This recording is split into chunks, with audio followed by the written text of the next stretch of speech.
Hello, everyone. Welcome to the first talk of the board game track, and this is the first year the GDC is doing board games, so thank you for being here.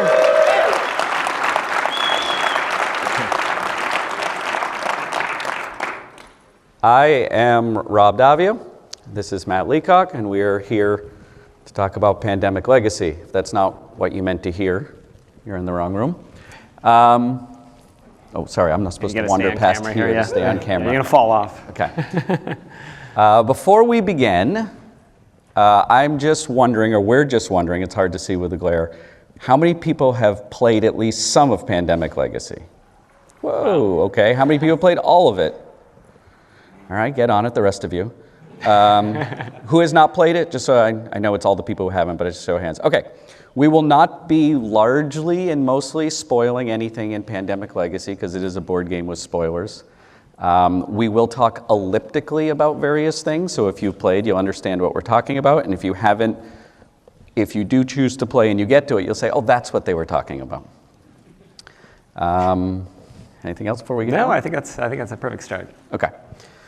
So, here we are, there's Pandemic Legacy. This came out in October of 2015 and represented a combination of two different things. It was based on a legacy game I had done and a pandemic that Matt did. And here's what we're going to be doing today. Right, so we're not going to read all this slide here, but we will tell you we're going to start out with our origin stories, which of course are the most interesting part of any story. And then the rest of the cliched titles that you see up above. So, all right, a little background on us. Here's our origin stories.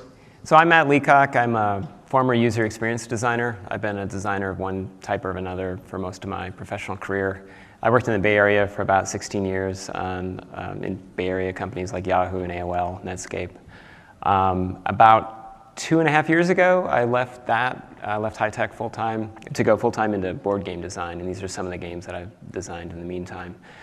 That's largely due to the success of Pandemic. So I know you raised your hands for Pandemic Legacy, but how many of you played Pandemic, the base game? Okay, great. So I'm not going to explain to you how this game works. It's a cooperative game, you fight disease, and so on. I won't belabor that point too much. And that never gets old, by the way. I just love seeing that. So that's how you get to leave your job and do it full time. Yeah. I'm Rob Daviau. I have been a professional board game designer since 1998 when I tumbled into a job at Hasbro, Parker Brothers, Milton Bradley, just in time to do all these great games for Star Wars Episode 1. You know you do. Part of my job in May 1999 was going to go see The Phantom Menace with a notebook so I could write Trivial Pursuit questions. And let me tell you, after seeing that 5 days in a row, the excitement of seeing Star Wars for work really wore off. These are some of the games that I have done over the years. I've done a lot of Risk games, did work on Betrayal at House on the Hill that I'm happy with. There's other games on there, kids games and things that I haven't done. I've done about 80 games maybe that have been published. But in 2011, I did a game called Risk Legacy. Who has played Risk Legacy here? Okay, some. So I'll just give a little brief thing. The whole point of a legacy game is that, and I'm giving a whole talk tomorrow to do a deep dive of legacy games in general, but top level here is 2 parts. Some of the actions you take in one game permanently carry over to future games. So everyone's game starts out in the same place and then heads in a different direction. This involves stickers, this involves markers, this involves the dramatic ripping up of cards, which is done infrequently, but the thing everyone knows because it's such a social taboo. And the second part, as you can see from the envelopes that are on the inside of that box up there, new content is delivered when you play. It's like having expansions in the box, but instead of just opening it whenever, you open it narratively for either achieving something. So I had done this, and Matt had done Pandemic, and then in 2013, he got in touch with me and asked if we wanted to do Pandemic Legacy. Yeah, I had been working with Z-Man to that point. We were trying to figure out how to develop out Pandemic into kind of a franchise. So we batted around a lot of ideas. You know, maybe we could do Pandemic, a dice game. Maybe we could do Pandemic, the card game. And then we said, hey, how about Pandemic, the legacy game? And we just kind of laughed. I was really intimidated by the idea. I'm not sure if it was because I was working full time or the whole idea of a pandemic legacy was just too overwhelming or intimidating. But I never really seriously considered it at all until maybe, I don't know, 6 months later. I was sketching in a notebook and jotting down different ideas for twists and turns and how something like that might work. And I was just hooked. I needed to go a little bit below the surface and proceeded to try to figure out how to talk to Mr. Daviau here, and managed to get his contact information through Z-Man and sent him a quick note. Rob, you might want to mention where we were at the time. So I sent you this note and basically saying, hey, what do you think, Pandemic Legacy? Is that going to work for you? Yeah, and I wrote back yes in like 100-point type because I had just started my own company and was looking for any sort of work. Luckily, I said yes to this one. Yeah, we've been working together ever since on legacy games. So. No, and we had a lot of questions, a lot of design questions. We're going to basically take you through over the next half hour or so, half hour, 40 minutes, why we made the decisions we did, what worked, which luckily was most of it, what didn't work. There were a few things that didn't. And some of the learnings that we had about how to make this a project this big in the board game space. But really, when we sat down in September of 2013, and then when we did it again 2 years later to start season 2, it's pretty much that. It's a lot of unknowns. We've both made board games. And so we basically kind of just sat down and said, like, well, what are some key things that make a legacy game? Because at that point, there had been exactly one. And so we sort of pulled it apart, and we realized that there are two things that make a good fit to turn a traditional board game into a legacy game. And those are this. A simple core engine. Pandemic is a great game, and it actually has a relatively simple core of rules. A lot of people play it who don't play a lot of games. It's cooperative, so you can help each other if someone doesn't get the rules. And as Matt's done a number of expansions that shows that you can build and stretch and move it in different directions, which means as we designed a legacy game, and if it starts with basically Pandemic, we can move it to go to different places with rules, and we knew that would work. And it also has a robust theme, which is more my thing, which is, okay, it's a world and there's diseases and everything's going wrong. Cool, I get that. Everyone's going to get that.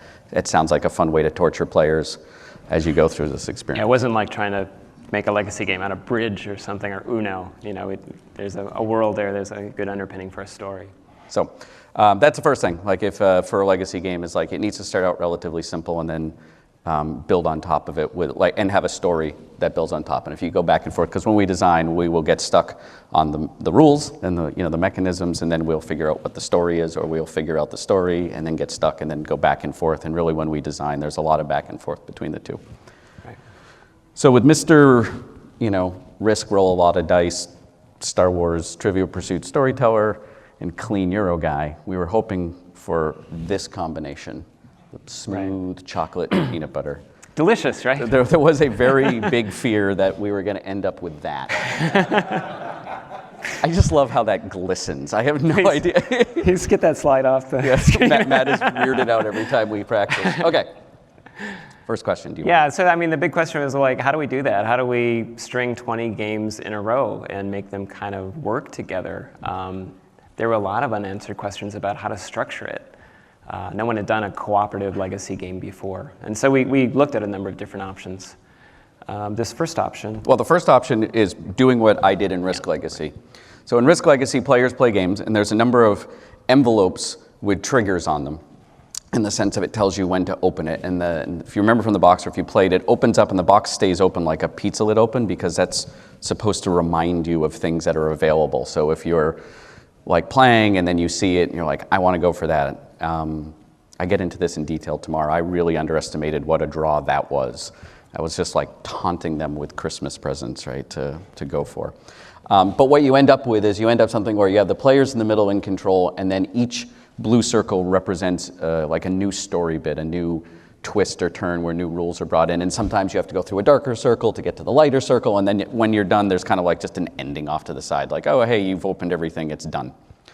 And that worked in Risk, but Risk Legacy is very sandbox play. It's very tongue-in-cheek almost. I mean, it's like got comic book tropey stuff in there. Like, you shouldn't play it and feel like, wow, that's a really tightly written story. It's not. Like, it was more trying to figure out how to make the legacy idea work. So we thought with this that could work, and that was one option, but after talking about it for a while, we wanted something that was a little bit more like linear, like where one thing leads to another in a more logical story path. Right, so one of the things we explored was branching. Could we have a story path where certain players would branch off into one fork and other players would branch off into another fork? And we kept running into problems. This is probably no surprise to a lot of you. I mean, the first branch, for example, if you hit that and you end early, you feel like you've kind of broken your game. You've only gotten half the value out of it. And then us as content providers, as we're writing all this stuff, the thought that a huge percentage of the game is not going to be seen by a lot of the people, and a lot of the packages would go unopened, didn't quite resonate well. And we were having difficulty coming up with story, and the complexity of the product was kind of overwhelming. So we abandoned this one pretty early. Yeah, and then we stumbled upon what we thought was a pretty clever way of telling a story, and it's that. Yeah. And that had a lot of promise in it. And we felt we could do something with that model. I don't know if anybody's tried that before. Yeah. By doing that, there's a lot of concern with these legacy games of it being consumable, of it ending, of not seeing all the content, of getting your money's worth.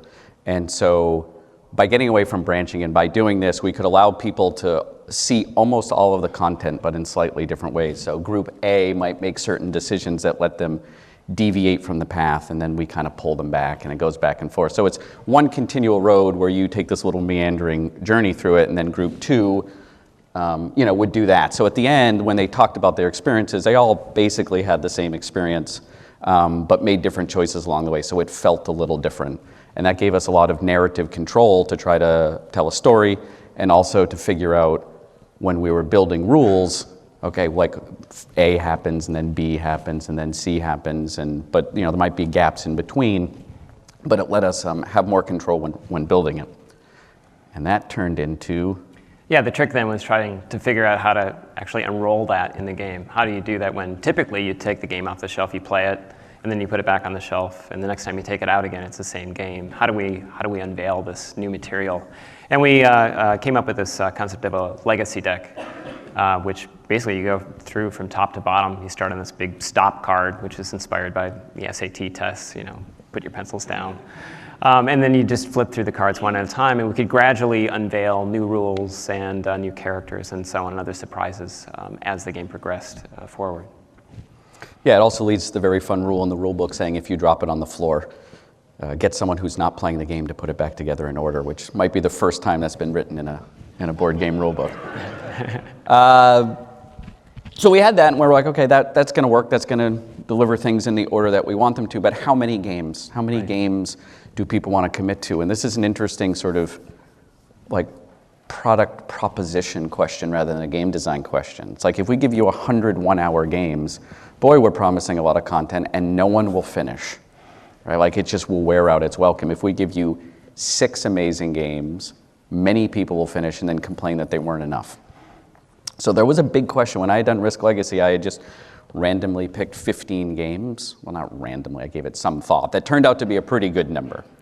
Right? It's enough that you feel like your money's worth, but not so much that you can't get people back together. And so we started talking about 12 to 15. Yeah, 15 seemed like a little too much to me. Yeah, 15. Although that's actually 15 is pretty much where it netted out at the end. But we were like, how about 12? Which led to the other cunning idea that 12 is a number that's you can put on a timeline. So we added basically divided it into months, and then we thought, okay, there's a lot of things you're not going to know in this game. There's a lot of things that are uncertain, but you're going to know that February comes after January, and you are going to know that you're going to play till December, so you have this comforting feeling of there are going to be 12 experiences in the game. They logically follow each other, and it's not like you get to game 8 and we say, okay, now it's over. Right? You know when it ends from the very beginning, and that gives you a little bit of peace of mind, because one of the things that we like to do is not give you peace of mind while you're playing this, and so we had to make sure there were certain areas where you knew that, like, you knew what was happening, like you had a lay of the land. So one of the tricks then is how do you balance this? One of the things with Risk Legacy is it's a competitive game. So if one player starts to get far ahead, the other players can kind of serve as a check. We were doing a cooperative game that changed over time, and so the big fear that I had was that players would start to lose, and then because they had lost and the world got worse, they would continue to lose at a faster rate, and you get this positive feedback loop, and things would spiral out of control, and then you'd throw the game out because you're so frustrated. So we needed to figure out ways to put negative feedback loops into the game. And the first one we worked on was one that plays off of these event cards. Pandemic and Pandemic Legacy ship with event cards. And they're these special superpower cards you can play out of phase. And they're good for two reasons. One, they give you a special power. And the second thing is they kind of pad out the player deck, which is the clock for the game. And when the deck runs out, you lose the game. So these are pretty valuable. So we start the players off with a certain number of them, and we decided that if players continue to win, we can pull some of those back, kind of basically give them a handicap, and if they lose, we can give them more.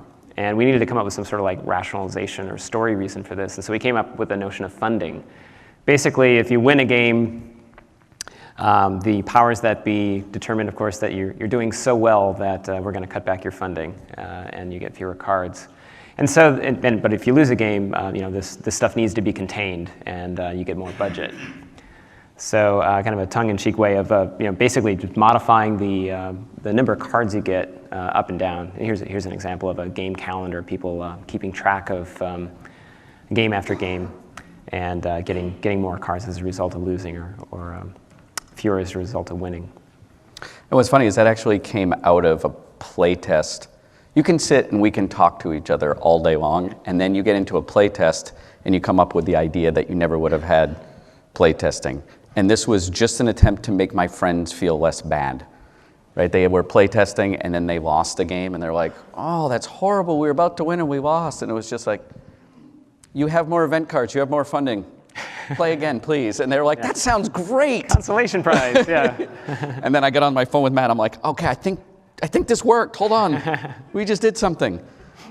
So that's worked. That became one of our main ways to keep everyone in the middle. And the hope was that one group like this might be between 0, 2, 4, and 6, and then another group that wasn't as good might float between like 6, 8, and 10. Right? That both of them are going up and down within their comfort zone, but they have two different comfort zones, so it scales for different levels of play groups. Yeah, another thing we learned, though, is that so if you play January and you lose, and then you play February and you lose, and you play March and you lose, you might feel like you're being dragged through the entire timeline, that you can't really catch up. You can't take advantage of what you've learned again. So we actually broke each month into two pieces. So if you win the game, you move on to the next month. However, if you lose it, you get one more chance to play it again. You can take advantage of all the learnings that you got through your mistakes. And so we've got this sort of like two-part month system, as it were, and that worked fairly well. If you lost, you got a consolation prize, you get additional funding, and you get one more shot before moving on. We didn't want to keep doing that, though. If you kept losing and keep playing January over and over again, the game would quickly become a grind, and people would get really worn out and want to leave it on the shelf. There was also the risk that because your funding goes up when you lose, and because at the end of every game you get these two sort of permanent stickers or goodies that make it easier, that we had to be really aware that it wasn't like, let's just tank 6 months in a row and then become superheroes and then we can win like the back half of things. So now that we've solved like losing is okay and it's not going to lead to more losing with funding, and also letting you repeat a month gives you a chance to like do better and maybe get some more goodies because you've played another game, we were in a position where maybe we had gone too far the other way and now we weren't encouraging you to win. So that led to these cards. Yeah, so these win bonus cards are essentially positive incentives for winning. You shouldn't have to tell players that you should want to win, but if they're gamers, right, they're going to look at it and go like, hey, it's better to lose a few games in a row because then our funding will go up, we'll get more event cards. So we give them this carrot. But then we quickly realized, well, if we tell them what the win bonus is, they're going to min-max and go, oh, okay, well, This bonus is not quite as good as the 2 event cards, so I think we should still lose. And then you feel bad because you're kind of playing against what the game's intent is. So we solved that by putting a scratch material over it. So now you really want to win because you don't know what you're going to miss if you don't. And so that was our hidden carrot. Yep, it's the fear of missing out. If you lose and you don't get to see it and you rip it up and it goes away and you never knew what happened, and that's a really powerful incentive in legacy games is, well, but I want to see what it is. And so, yeah, and they're all a little different, and they all can't be so good that, again, it leads to winning, leading to more winning, but it has to be good enough that you felt like you earned it when you scratched it off. It's a lot of psychology that we discovered in this, and we're going to get into that. Not in this next section, but the second half of the talk, yeah. Yeah, second half of the talk. So now we had some of our sort of mechanisms in place. It was going to be 12 to 24 games. It was going to be an average of about 18. It turns out 15 to 18 games that you win more often than you lose. It's not a 50-50 win ratio. So you end up repeating a couple months, and if you lose both parts of a month, which happens to people, it feels like a particular low point or a downbeat, as we'll get to in a second. So now we had to go flip over to the other side we talked about, which is, well, how do we tell a story with it? So we can just keep throwing like cards and numbers and math and actions at you. But ultimately, we wanted to tell a story. And when we were going back to prepare this, we went and realized out of the entire game, the entire plot of the game is told in 23 cards, some of which aren't even filled. So we had to basically find a way to make a lot of things familiar so that the story was something that just kind of filled in the blanks. Like, here's the next thing you go, of course, right? Of course that happened. Of course that character shows up right now. And that relies on using a lot of familiarity with genres. And so we sat down, and this movie was out around the time we were working on it. And we're like, yeah, that's kind of it. It's kind of like a 70s movie, but redone into a modern movie, and it's an action thriller, and it's got a little bit of, it's got some action scenes and a little bit of character building. And then that led to our other huge insight, which is movies have 3 acts. Now, I know we're blowing your mind with this timeline and this 3-act structure, but stay with us. It'll make sense. First the linear plot, now the 3-act structure, yeah. So we're kind of like, wow, we can really just kind of literally craft this into 3 acts. Act 1, you do this. Act 2, you do this. Act 3, you do this. Neither of us have ever studied screenwriting. So what we're about to say may be horribly wrong if you have said it. Or terribly obvious. Or terribly obvious, like it's one of the two. But, we read some books and we kind of thought about it and it did a little bit of light research. And so we kind of said, wow, we got Act 1, Act 2, Act 3. And then we had both read a book. I'll let you talk. Yeah. Well, I had read Hamlet's Hit Points by Robin Laws, and he goes into great detail about beats and these moments that provide moments of uplift or downlift that modulate people's emotions, sort of like just the moment by moment, how a game, how screenplay, how music, how any of these things kind of play out. And he came up with a whole vocabulary of these things. Most of them are procedural. An upbeat, that's a procedural beat, kind of moves your protagonist toward his goal and everybody feels better. But then you can also have downbeats that move the protagonist away from their goal. There's dramatic ones, which are more about the protagonist's internal struggle. But there's other ones that are less obvious, or were less obvious to me, like things like building anticipation gives you a downbeat because it creates a lot of tension in a game. And then you have reveals, which are upbeats. And a lot of this stuff mapped really well into the hidden things in these legacy games and then the reveals that you get later. And so we started playing with this vocabulary, first at a very micro level, looking at all the different moment-by-moment elements of a pandemic game per se. So you've got things like, hey, we discovered a cure. That's a great upbeat. Everybody's happy about that. Or, oh, an epidemic came out and things are getting really, really bad, and you have a downbeat. You can kind of telescope out and apply these things to the act structure. Right. So the first thing we did is we just basically said, okay, things have to suck at the end of Act 1 and Act 2. Basically Luke's aunt and uncle have to die and then Obi-Wan has to die. So we kind of basically wanted to have these moments. So if you have played this game and you have played April and September, there you go. I have had people come up to me at conventions who I don't know get uncomfortably close and just go, September. Walk away. I take it really as a badge of honor. Which then means that we have to build you up to have an upbeat beforehand, and then this isn't an exact mapping, but we spent a lot of time when we were discussing like, well, this is kind of an upbeat, or this is a downbeat, or we just introduce like problem, problem, problem. People are going to get despondent, so maybe we should back up and do problem, partial solution, problem.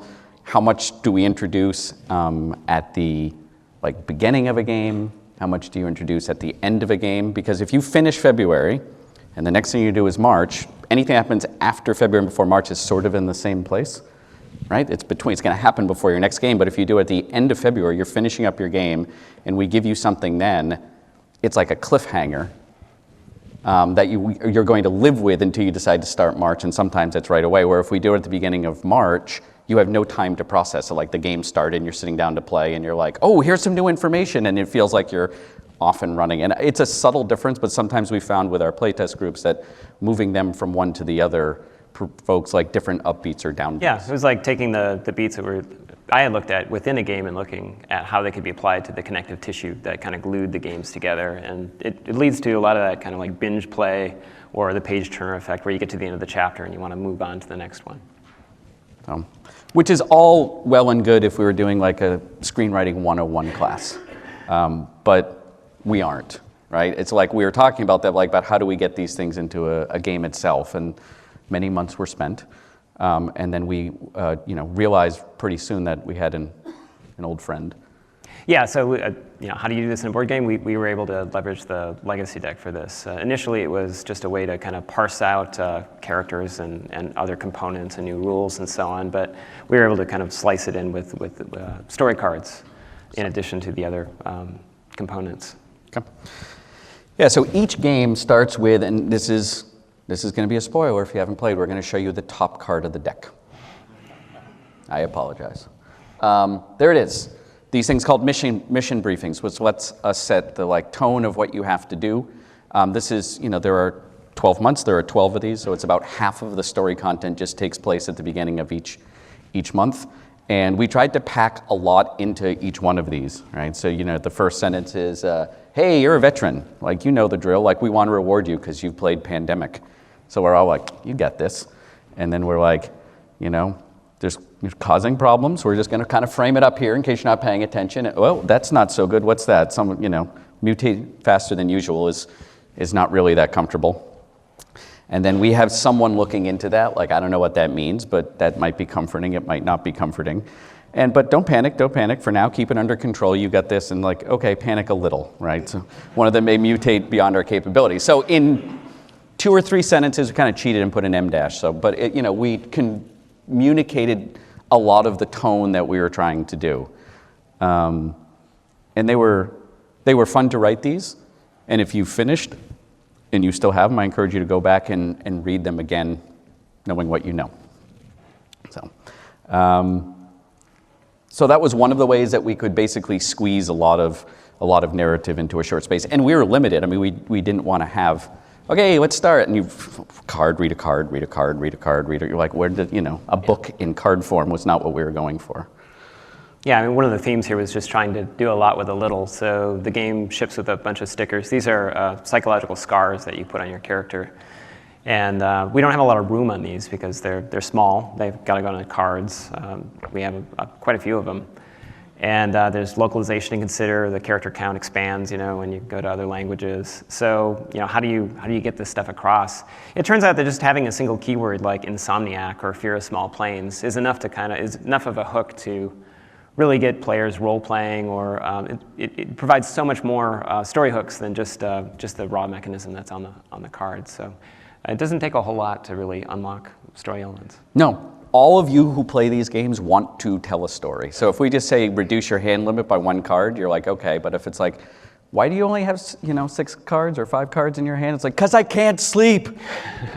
And we just had to give you that one thing so you could shout out something during the game. My favorite one was PTSD, which is up in the corner, which you lose an action if you start in the region where you got this, and then you write down to the region. It was one of our first ideas, which is, I can't go back to Africa. Why? I just can't go back to Africa.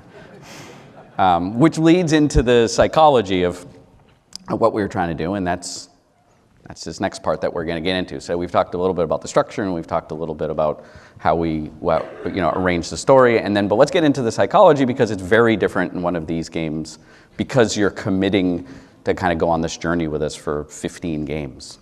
And you don't know what's going to happen, but we did, right? So we wanted to have like a lot of moments that basically sort of scared you, but ultimately didn't get too scared or scared that you broke it. I did get that a lot. I think we broke it. No, you didn't break it. And this first method or trick is really obvious. I mean, there's a lot of packaged content that you can't see right away. There's 8 packages. There's 5 dossiers, which are like little advent calendars. So it's almost like a bunch of Christmas presents wrapped up in the box. And that led to a lot of fear of missing out, basically, on behalf of the players. They want to keep playing so they see what's inside the boxes, see what's behind the hidden doors. That was a pretty powerful motivator for people to keep playing.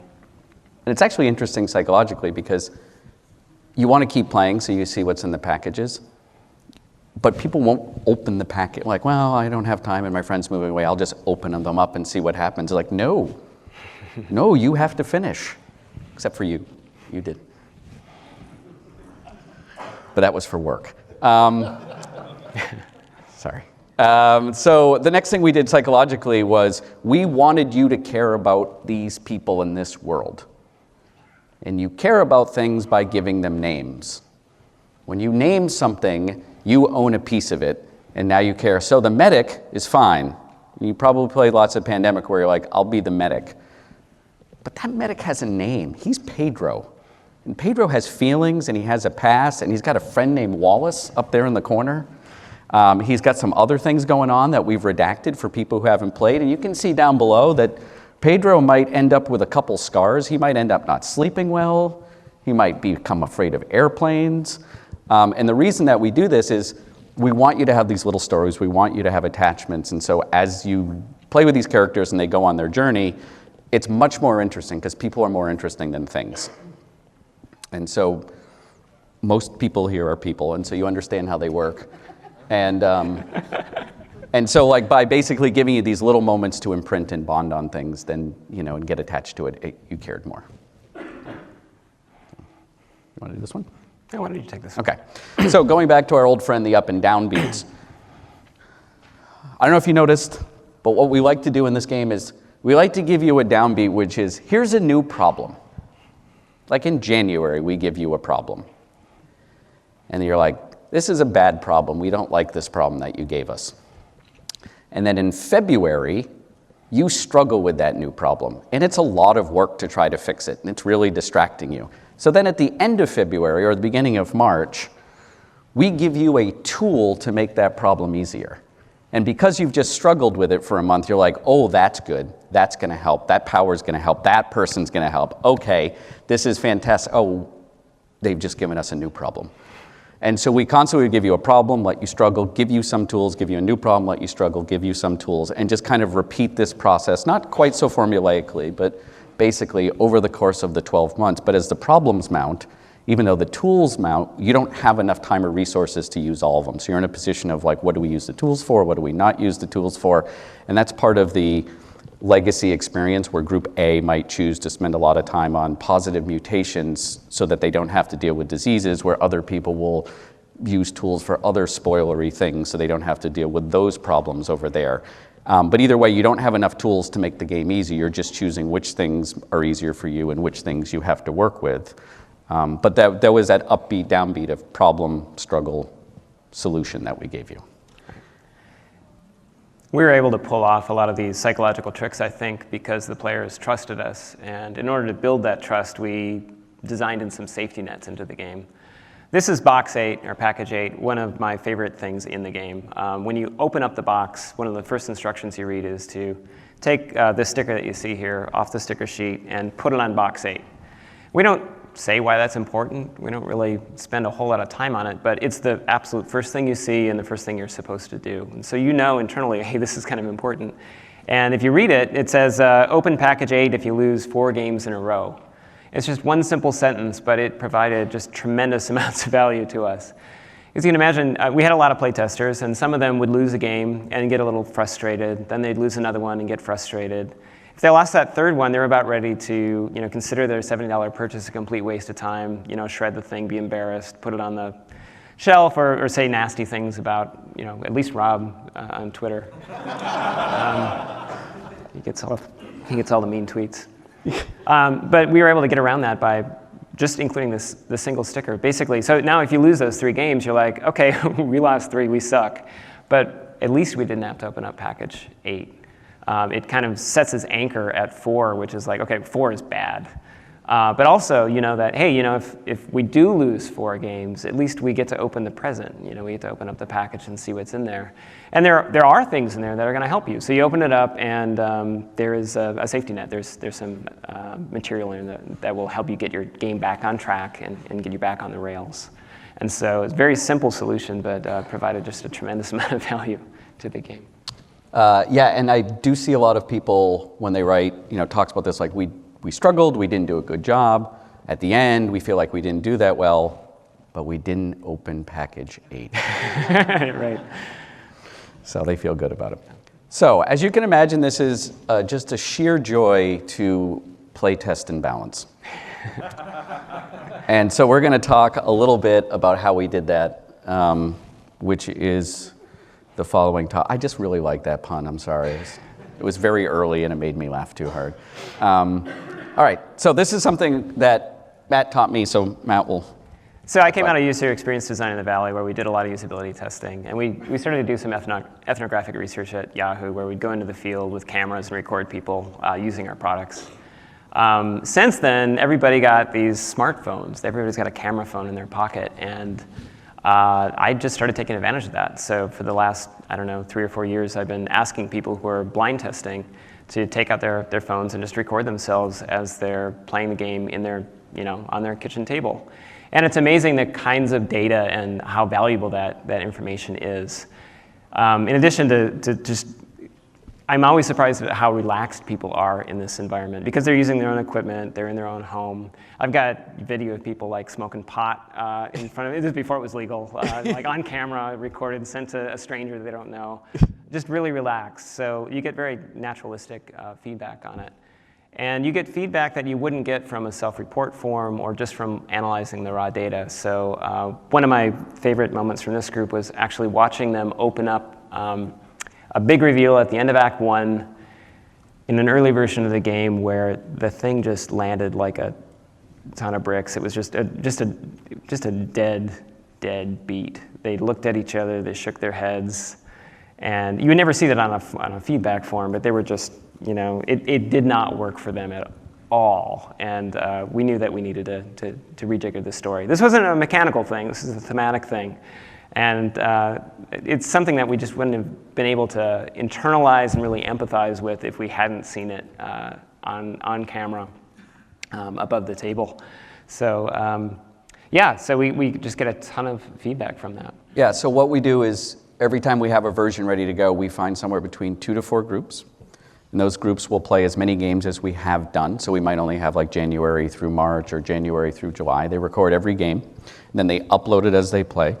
And then we watch them and we take notes, and we have discovered that 1.6 speed is as fast as you can go and still pay attention. Sometimes I'll push it to 1.8, but I miss things. Because we're looking at dozens or hundreds of hours for each batch of playtesting. Yeah, it was somewhere between 100 and 200 hours for season 1. It was more for season 2.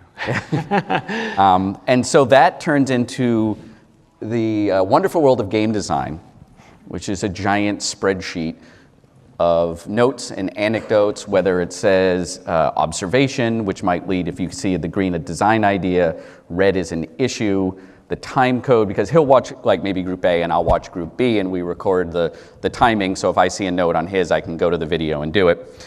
We have redacted things out for out of courtesy for people who haven't played, but there's 2 things of interest to note. One is that's 730 notes from this particular round.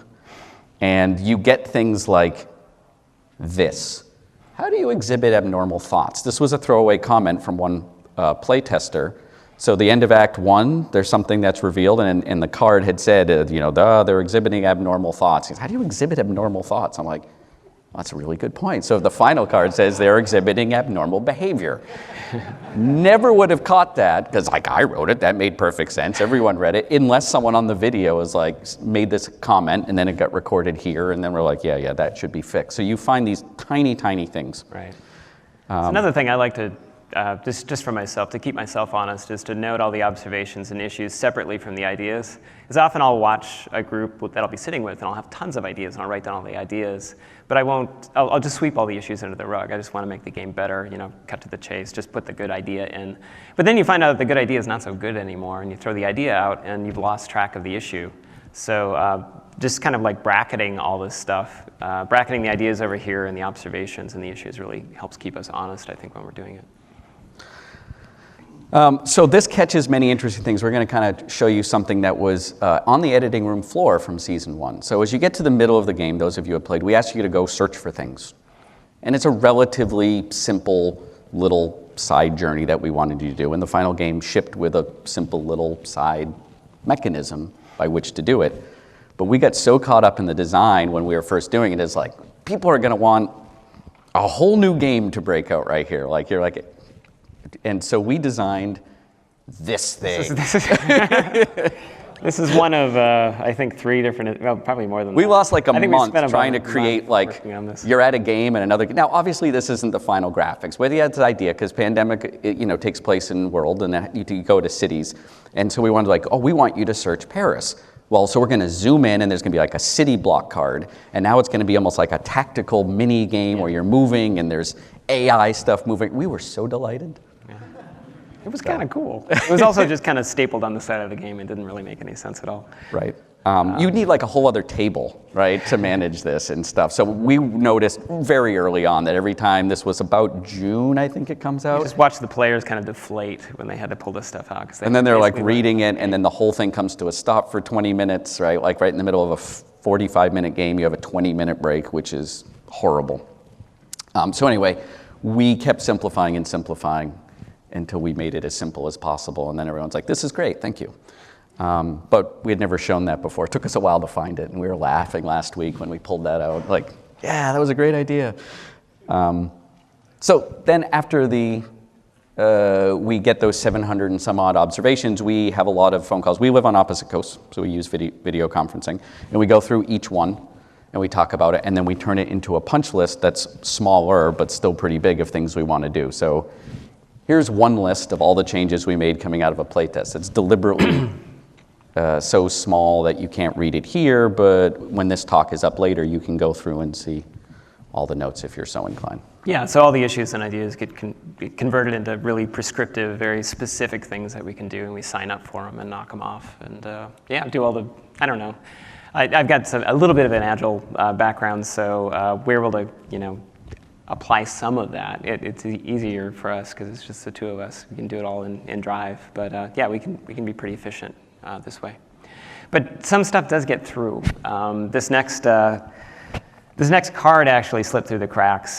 This is one card that looks pretty innocent, just as time is running out, and it's got some fairly simple instructions. At least they look simple to me and Rob and our copy editor. So it turns out, though, humans have a real hard time with cognition when it comes to a negative paired with an or. I don't know why, but just tons of posts on Board Game Geek about this one, not opening the wrong package, being confused, and so on. So we've reworded this in the next, reworded it in the second printing, but you can't catch everything. Yeah, what we meant was if either 6 or 7 was unopened, scratch this card. Not that they both had to be unopened or both opened. It made perfect sense. Every time I read it now, I'm like, no, it makes perfect sense. But I think if you're an engineer or you're into grammar, then you're like, solid. But this caused some problems because this was a big moment. So having a lot of people scratch it when they shouldn't or should when, or actually the big problem is people didn't scratch it when they should have. And this is supposed to get the game back on track. If you are behind on some certain objectives and you're entering Act 3 and we want those objectives to be solved, we want to catch you back up. And so if you don't scratch it and you keep playing, and then you get to a point where like, wait, we can't win. Yeah. And then you have to go back and find that card and realize you should have scratched it. So we cleaned up the language there. Yeah. Another valuable thing that you learn from doing the video testing is that just how well the actual physical components work. Does that sticker fit in the rules? Can people find things in the rules? Do the pieces actually fit on the board? That sort of stuff, all the human factors kinds of things. When we were designing this game, we had a legacy deck that had stickers in it. So as you played the game, you would find a card that had stickers in it, you'd peel it off, real easy, real straightforward. But at the 11th hour, we found out that we actually couldn't put sticker cards in the deck, and we had a lot of them in there. And this was sort of a panicky moment. But we worked through it and came up with these dossiers. The thing is, we were never able to test the dossiers. And so a few things showed up after the game was printed that became problems. For example, if you have a dossier door numbered 6 and a box number 6, and you tell your players to open number 6, sometimes they might open the wrong thing. This was encoded. Not everybody makes this mistake, but some people did. They jumped ahead and opened up package 6 instead of door number 6 to their disappointment, I guess would be the best way to no, it's say it. particularly frustrating because we tell you to open door number 6. It's either the first or one of the first things to open, so you're very excited about opening something and you haven't seen any other context.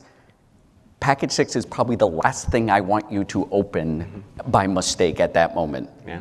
So it was particularly bad numbering at a particularly bad time.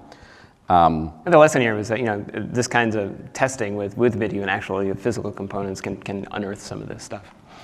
We did a better job in season 2, in that everything's uniquely numbered, like the package numbers and the dossier numbers all have unique coding, so you can't possibly do that. But again, it's because we were done the game when we came up with the dossiers. This one's related. If you pull a door off the dossier, you've got it in your hand, you're very excited about the card. You don't look back at the tear sheet that you just pulled it from, even if it's got a big yellow box that's screaming at you to read it. Lots of people don't do that. So it's another thing that we would have unearthed, I think, if we were doing a higher fidelity test. So yeah, that's most of our talk. Basically what happened was we did it, and it came out, and it did well. And yay, hobbits. And so, by and large, it did well. A lot of our stuff that we tried to do, it set out to do. And so we wanted to leave you quickly. We got about 13 minutes with 3 quick takeaways, which was you can evoke a story with highlights, attachment to characters, and using some tropes like, oh, the world's ending, or I'm the medic. And yeah, you can do a lot of this. You can actually manipulate people's emotions if they trust you, and building that trust. You can use safety nets and anchors and provide the appropriate incentives in order to do that. And the last thing is, everyone thinks of the game as what happens from you take your first turn until the game is over, but this games, especially legacy games, are experiences. So if you test above the table how people are reacting, you get a lot more knowledge about the experience itself rather than the gameplay itself. And that's kind of it. I want to we have 13 minutes. I want to get time to some questions, so we'll just leave that up there for no particular reason while we take questions.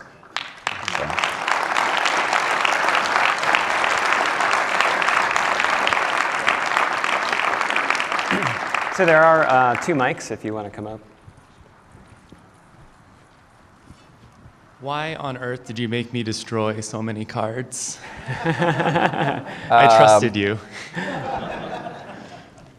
Yes, so that is always the big thing, is destroying a card. A card is a piece of cardboard. You destroy cardboard all the time, and is imbued with meaning because we've been trained not to destroy cards. You can get by not destroying them. It's just our way of saying you won't need this again. It's going to get in the way. It's going to cause clutter. Ultimately, if you ripped up an entire deck of cards in just like a fit of rage or whatever you wanted to do, you will have basically spent 50 cents worth of material, and then you can recycle it, and it's nothing. It was an idea for Risk Legacy, and I'm like, will people dare to do this? And it was really, really dramatic, but I wanted people to be like, this is permanent. This is a one-way trip. You're playing with real money. It raises the stakes. It raises the stakes, right? You just put the chips on the board, and now you've got something to lose. That's a little teaser for the next talk. Thanks. Yeah. Okay, hi. I just wanted to say thank you for this pretty amazing experience that I've had over the last couple of months playing Pandemic Legacy. It's been incredible. But I have a question. It's more about the original pandemic, if you don't mind. Sure. Like one of the most amazing mechanics I've seen in a long time is the idea of when you have an epidemic, you pull a card from the bottom to infect kind of a new region. Where did this idea come from? Because You know, I have to credit Tom Lehman for that. We were doing a lot of playtesting at Alan Moon's Gathering of Friends, and we noticed that when the epidemic cards came out, sometimes there was a lot of tension and sometimes there wasn't. And it was only those moments where there weren't cities with 3 infection cubes on there. And so he suggested this very simple idea of taking a card off the bottom. It's off the bottom so you don't pull a card you've already had, and that always an epidemic card is a problem from that point forward. So, yeah. cool. Thanks. Thanks. Hi. So a question for both about co-op games and alpha gamer situations, especially we hear about it with pandemic a lot, and I've been in those Sure. situations. Does the legacy format help with that? Did you consider that as part of the design as a possible problem that this could alleviate? I don't think it was something that either Rob or I actually set out to try to solve, but I do think it helps that there's some blurriness, there's some fog there. You don't know exactly the one way to win. So because there's some uncertainty and there's lots of different ways to play the game, right? Are you trying to optimize for the specific game you're playing tactically, or are you more focused on the long-term effects that affect the board for the entire arc? And because there's no one right answer, I think that mitigates it somewhat. Yeah, I talk about this a little in my talk tomorrow about legacy games. Okay. Legacy games, you avoid mastery, right? If you play a game enough time, you feel like you know how to play, and then you're only being surprised by the variety within like the shuffle of the cards or someone else's actions. But with a legacy game, every game is a brand new game, and so you never quite are at that level of mastery. So to some extent, it might mitigate the alpha gamer saying, I played this 50 times, I know how to win, because they just got the same piece of new information that you did. So, a bit. Okay, thank you. Okay. Thank you. These games sound amazing. I wonder if you could speak a bit more about your testing process. Did you also have them do written responses in addition to the videos?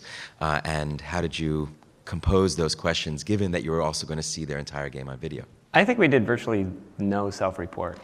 We did not, well, we had groups who sat down and did like a focus group for themselves on video for our benefit, and that was really helpful.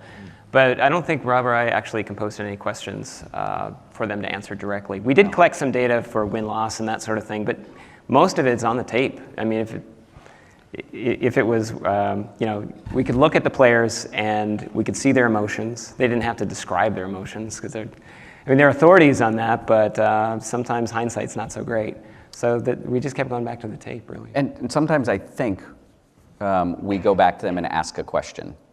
Like you seem clarifying question, like, we why did you watched do that? this, Yeah, and this was kind of a problem, and why did you do this? Did you not understand the rule? And they'd be like, oh, right, and... But no survey type kinds of things, like did you enjoy that, or you know, what was your favorite part, or anything like that. It's all, just the tape. It's a lot of video to watch. We get a lot.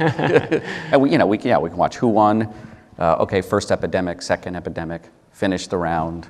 Oh, they forgot this rule. Like a lot of those notes are just watching play by play, the sort of things that you would have gotten from like a survey where we were looking for data. So. Hey, you guys made a good game. Thank you. But it's a game designed to be played one time. So my question is, to what degree were you worried about people being spoiled either through Let's Plays or just assholes and not wanting to play the game anymore?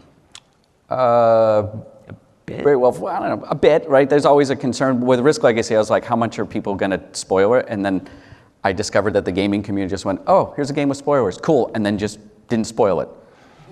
And I was like, whoa. I mean, if you go looking, you could find it. The publisher, Z-Man, was brilliant. They turned it into an event by having it come out worldwide on the same day in every country to minimize, like the United States gets it first, and then they write reviews, then you're reading about it, and you're like, oh, I would have bought it, but it spoiled it in the review, and I didn't want to do that.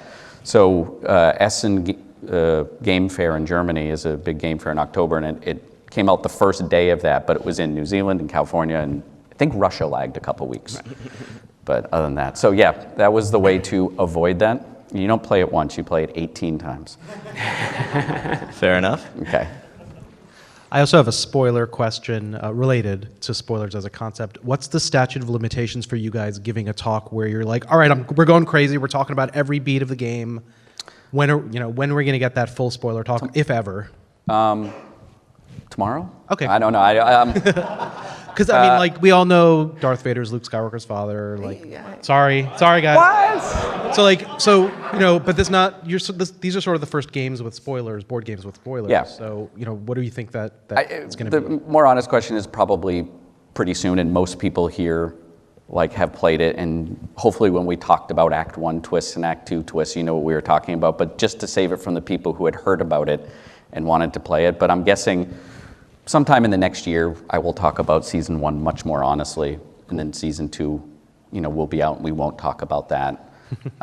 When I do podcasts now, there's usually a point where we're okay, now you just, and then I'll get into the spoilers, give people a chance to not listen. But it's still selling well and still reaching new people. If it was out of print, I'd talk about it all day long because it had run its course. Thank you. Mm-hmm. Did you make any special considerations when designing for the varying player counts? So the game can play a little differently at 2 players than at 4, for example.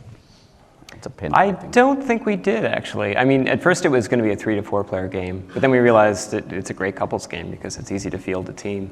It is a little easier with 2 players.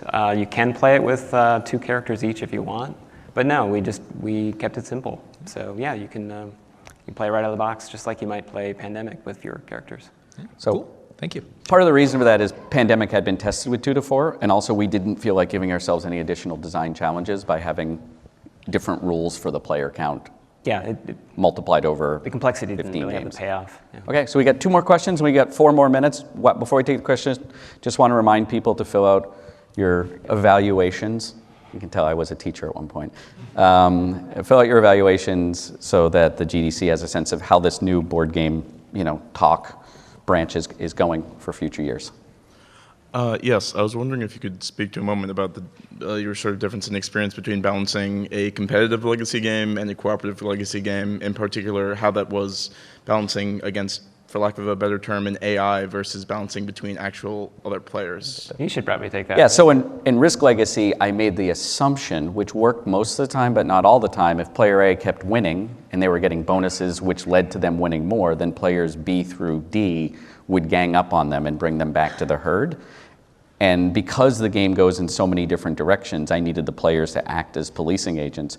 Where that fell down is when groups were like, well, it didn't feel right to pick on that person, so they just kept winning.